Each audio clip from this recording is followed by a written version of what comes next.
우리 윤재갑 대진대학교 대진학술원장님에 대해 잠깐 제가 소개를 올려야 될 것 같습니다.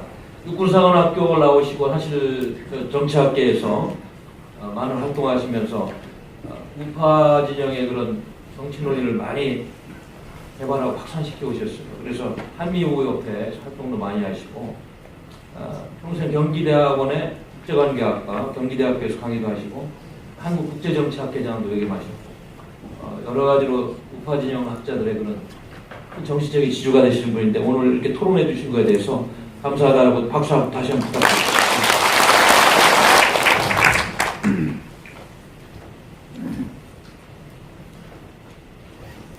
네, 감사합니다.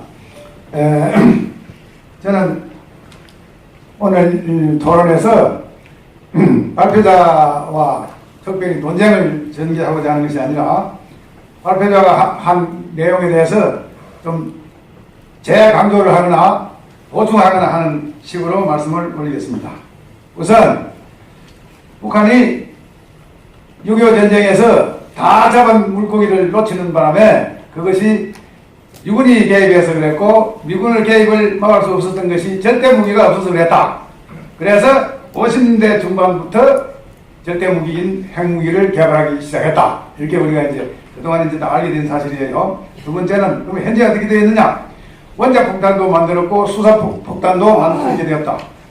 프로토늄을 재처리해서 자료를 확보할 수도 있고 고농층 우라늄을 만들어서 자료를 확보할 수도 있게 되었다. 그래서 탄두를 가볍게 경량화할 수도 있고 여러 개를 한꺼번에 만들 수도 있고 다량화할 수도 있고 또 여러 모습으로 다양화할 수도 있다. 그래서 미사일도 실을 수 있고 비행기에도 실을 수 있고 야파에도 실을 수 있고 이렇게 등등으로 된 상태까지 이르렀다.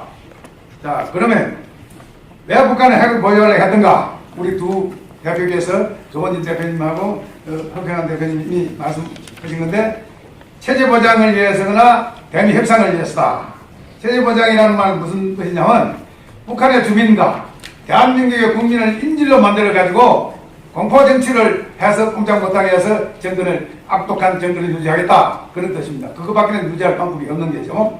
대미 협상은 이제 북한도 핵무기와 미사일 같은 절대무기를 가졌으니까 자 미국하고 같은 수단이다. 그러니까 나중 군비통제 협상을 통해서 맞짱하면 뜨자.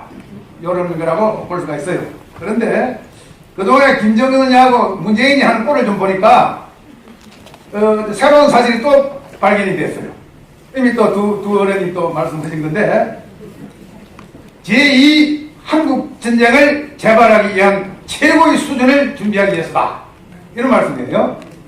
아까 말씀을 드린 것처럼 6.25 전쟁에 다 잡은 물고기를 놓친 것이 절대무기가 없어서 그랬으니까 이제 그야말로 절대무기를 가지면 미군이 쉽게 들어오지 못하게 할 수 있다. 다시 말해서 미군이 들어옴을 방지하기 위해서 전쟁을 북한이 먼저 전쟁을 재발했을 적에 미군이 만약에 들어오면은 오키나와든지 동경의 동경의 항만이라든지 저기 뭐 하와이라든지 미군 기지를 포기하겠다. 이렇게 얼음장을 놓겠다. 그런 이야기가 되는 거죠. 그러니까 미군에 접근하는 것을 사전에 차단할 수 있는 그런 수단을 할 수 있겠다. 또 하나는 그럼 미리 또 발판을 좀 만들어야 되니까 군사 합의서인지 뭐인지를 만들어가지고 북한의 침공 루트를 말하자면 완전히 무장 해제시키겠다 하는 거죠. 그래서 무장 해제시켰어요. 뭐 초소도 없애고 다 이렇게 했죠. 그런데 2, 3일 전인가 국방부에서 뭐라고 발표했냐면 서로 이제 초소 없앤 거 뭐 또 다른 거요 또 뭐 지뢰 제거한 거 이게 보니까 다시 사용하는 것이 불가능하게 돼서 안심해야 된다. 이건 어린애들 무슨 장난하는 것도 아니고 아니 공격자가 침공자가 다시 사용할 이유가 뭐 있어요? 장애물을 없으면 좋은 거지. 장애물이라는 것은 방어자한테 필요한 거죠. 방어자한테. 네, 그래서 방어자의 전방을 완전히 무장 해제시킴으로 해서 그냥 노래 부르면서 뒷짐지고 들어와도 되게끔 이렇게 만들어 놓고 절대 무기를 확보하면 미군도 못 들어오게 하고 이렇게 해서 제2 한국 전쟁을 발발할 수 있는 그러한 준비를 완료했다. 이렇게 보면 됩니다. 또 하나 여러분께 지적할 게 있어요. 문재인이 뭐 계산한 짓을 해가지고 전시작전 통제권을 환수한다고 그렇게 돼 있어요. 그래가지고 무슨 뭐 연합 무슨 뭐 사령부를 만들어가지고 연합 사령관을 한국군 사성장군이 해가지고 뭐 지휘한다 그렇게 되었어요. 이거 뭘 의미하느냐? 대단히 중대한 여기 함정이 들어있어요. 지금도 육해공군으로 구성이 되어 있잖아요. 그걸 구성군이라고 해요. 이 구성 그러니까 지금도 구성군에 지상군 구성군 사령관은 연합사 부사령관인 한국군 사성장군이에요. 해군이나 공군은 멀리 있으니까 한국 해군이나 한국 공군이 지휘를 못하잖아요. 그러니까 그건 미군 장교가 지휘하고 지상군은 한반도에 와 있으니까 또 앞으로 한반도로 들어올 거니까 대한민국 사성장군인 부사령관이 연합사 부사령관이 직접 지휘하게 돼 있어요. 지휘하고 지시하게 돼 있어. 그러니까 미군 미8군들 추가로 들어온 미군들을 한국군이 지금도 지시하게 할 수 있게 돼 있어요. 세계에서 유일한 케이스가 이 경우입니다. 한국이 우리가 자랑할 만하고 우리가 자부심을 느낄 만해요. 근데 이것도 잘 모르는 사람도 많지만 이것까지도 물러나라고 이제 하는 사람들이 많은 거죠. 자주성에 위반된다 뭐 이런 딴소리 해가면서 우리가 더 자주성이 높아지는 건데 우리가 지휘하니까.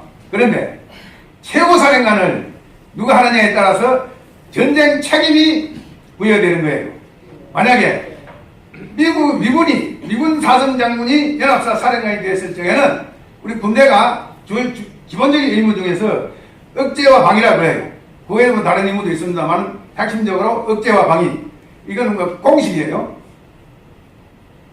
우선 억제라는 뭐냐? 전쟁 안 일어나게 하는 거예요. 전쟁이 어느 쪽에서 전쟁이 일으켰든지 전쟁이 일어났으면 그 억제가 실패한 거예요. 뭐 억제가 실패하면 연속적으로 방위 조치를 강구해야 돼요. 실제 싸우는 조치를 강구해야 된다고 말씀이죠. 그러면 연합사 사령관이 만약에 북한이 침공을 했는데 억제에 실패했다. 침공했으면 실패한 거란 말씀이죠. 침공 못하게 해야 되는데 침공해버렸으니까. 그러면 적극적으로 미국 군사 자원을 한반도에 와 있는 거라든지 일본에 있는 것인지 뭐 오키나와든지 하와이든지 하여간 끌어들이는 책임이 부여되는 거예요. 그런데 연합사 사령관은 한국군이 하면 어떻게 돼요? 전쟁 억제의 책임이 한국군 사성장군한테 가는 거예요. 그럼 요게 북한이 침공해서 실패했을 적에 어떻게 됩니까? 한국군이 싸워야 돼. 한국군 가지고. 미국과 왜 이제 북한이 침공해서 좀 도와달라. 좀 돌아라. 미국이 뭐라 그랬어요? 우리 책임이 없는데. 억제 실패에 대한 책임이 우리한테 없는데. 그래서 그럼 미국 사정을 좀 봐야 되겠어. 이렇게 되는 거예요. 다시 말해서 자동 개입의 보장이 사라져버렸다 그 말이에요. 지금도 전방에 있던 부대를 후방으로 빼고 해서 소위 우리가 이제 인계 출신이라고 그러죠. 트립 와이어라고 하는 효과가 거의 없어지다시피 했는데 하물며 정원하는 군사력까지도 정원할 가능성이 확 줄어들어 버린 거예요. 미국이 개입할 의무가 저절로 사라지는 거예요. 그러니까 제2한국전쟁으로 가는 길을 이제 무제의가 또 닦아주는 꼴이 됐다 이 말이에요. 그러니까 이거는 지극히 위험한 한국 안보가 지극히 위험한 상황에 들어있다 이렇게 말씀드릴 수 있어요. 그러면 이걸 어떻게 대응할 것이냐? 유정물 박사가 지금 말씀을 하셨죠. 중군사 이제 논문에는 중군사적인 방법이라고 했어요. 이걸 김정은이하고 김정은 그 강경파 세력을 제거한다. 그런데 우리가 통상 이걸 레진 체인지라고 했는데 정금 변경 레진 체인지인데 유 박사는 레진 체인지라는 용어를 쓰지는 않았어요. 레진 체인지가 돼야 된다. 당연한 이야기죠. 그렇게 되면 뭐 새로운 하루가 개척되겠죠. 두 번째는 군사방법이라고 제시했어요. 군사방법은 지금 말씀 안 했고 이 논문에는 살짝 비쳤는데 군사방법도 구체적으로 제시는 안 했는데 제가 보기에는 제가 제안한다면 그것은 선제 타격을 의미하는 것입니다. 저는 30년 이상 선제 타격을 주장해온 선제 타격 주창자이고 선제 타격 논자입니다. 왜 그러냐? 우리가 먼저 전쟁을 하는 그 방법 중에 두 가지가 있어요. 하나는 예방 타격이고 하나는 선제 타격이에요. 예방 타격은 영어로 프리벤티브. 그건 뭐냐면 예방한다는 거예요. 그런데 이걸 사람들이 많이 혼동하고 있는 뭐냐면 전쟁을 예방하느냐고 예방 전쟁하고 혼동하고 있는 사람이 있어요. 전쟁을 예방하는 것은 전쟁의 목적이고 예방 전쟁은 전쟁하는 방법이에요. 그 예방 전쟁은 뭐냐? 예방 전쟁은 한참 먼저 전쟁을 일으키는 거예요. 그럼 선제 타격은 영어로는 프리엠티브라고 해요. 프리엠티브는 뭐냐? 즉각적으로 전쟁을 하는 거예요. 그래서 선제 전쟁, 선제 공격, 선제 타격 뒤에 그런 뭘 붙여도 상관없어요. 이것은 방위적인 내가 살기 위한 방위적인 행위다. 국제법적으로 정당한 방위적인 행위다. 이렇게 여러분께 말씀을 드립니다. 그건 이제 요건이 있어요. 스텝은 뭐냐? 긴급한 상황이 돼. 긴박해야 돼. 저기 나를 침공하고 있다. 침공하려고 한다는 긴박한 상황이 돼. 그 문제는 다른 수단이 없다. 내가 먼저 때리는 게 다른 수단이 없다. 다른 방법이 없다. 세 번째는 내가 먼저 때리는 것이 결과가 좋은 것을 창조한다. 결과가 좋은 걸 나타낸다. 이 조건이 만족이 돼야 돼.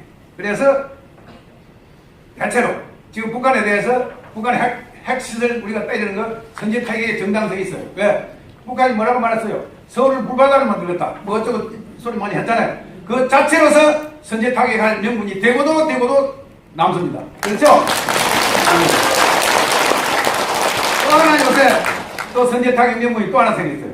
미국 국내법적으로도 그렇고 미국 사람들이 많이 주장하고 있는 바인데 하나의 특별한 그 악의 정권이 그 나라의 국민들을 인권으로 탄압했을 경우에는 언제든지 선제 타격을 정당화시킨다. 이렇게 요새 주장이 나오고 그렇게 되어 있습니다. 그러니까 이 두 가지 조건으로 북한이 이미 핵무기를 가지고 남한을 불바다 만들겠다 했고 또 북한이 인권에 대해서 세계 최악의 국가이고 이 두 가지로다가 선제 타격이 가능한 것도 가능합니다. 정당성이 있습니다. 그러면 어떻게 선제 타격하느냐? 우선 수단이 있어야 될 거 아니에요. 대한민국 군사를 혼자 할 수도 있어요. 미국하고 연합해서 할 수도 있어요. 미국이 혼자 할 수도 있어요.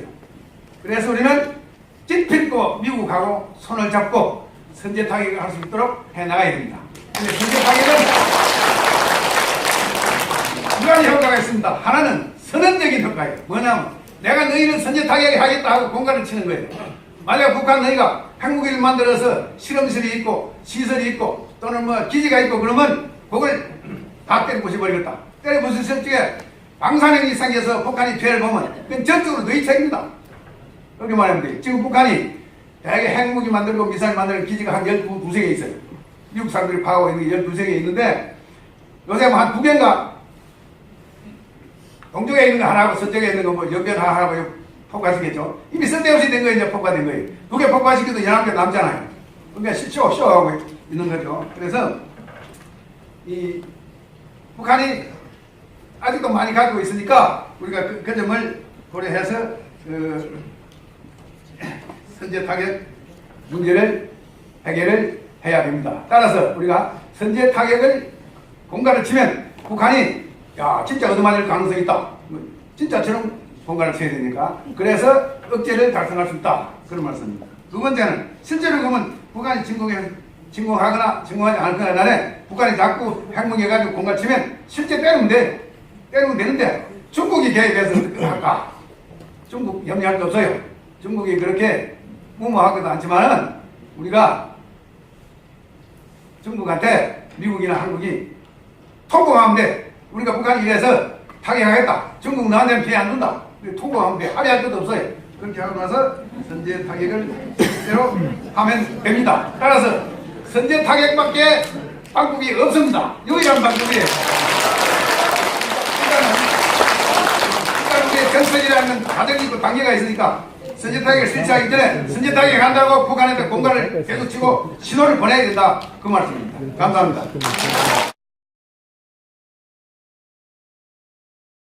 여러분들 참여 열의에 존경을 표합니다. 지금 그 태극기 집회 대단체가 있는데 역시 서울연합에서 하는 애국당 집회가 제일 크니까 앞으로 태극기 집회가 제일 큰 쪽으로 좀 이렇게 미쳤으면 좋겠다.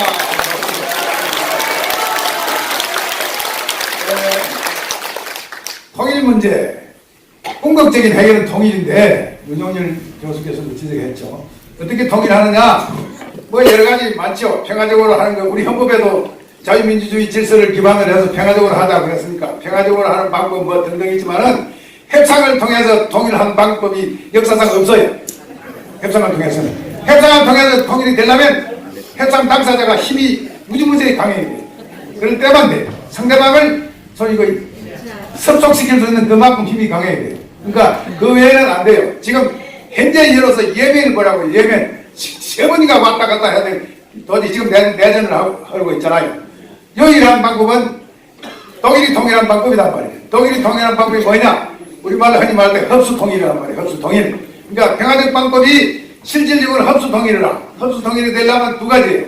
스스로 망가뜨리든지 바깥에서 망가뜨리든지 두 가지예요. 그러니까 두 개가 합동을 하면 돼. 북한이 스스로 망가지게 하려면 바깥에서 일체 생존할 수 있는 그 자료를 주지 않으면 돼요.